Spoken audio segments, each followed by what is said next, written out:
Meet the Baya Weaver, a bird so small yet so unbelievably talented. With just a tiny beak and a bundle of grass, he creates one of nature's most advanced architectural designs. Watch him weave, thread by thread, like a master craftsman who never went to school but somehow knows perfect engineering. He starts with a strong anchor knot, a foundation that can survive wind, rain, and storms. Then he curves the entrance tunnel, long and narrow, to keep snakes, crows, and predators far away.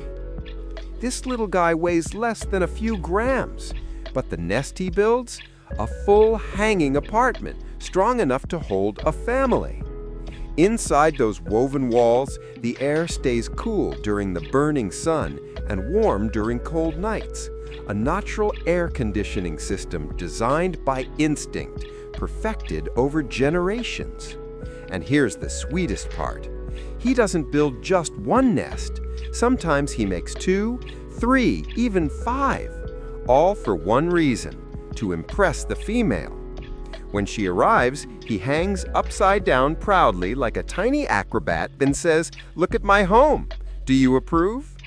If she's happy, life begins. If she's not, well, our little engineer starts all over again, never giving up. This is the Baya Weaver.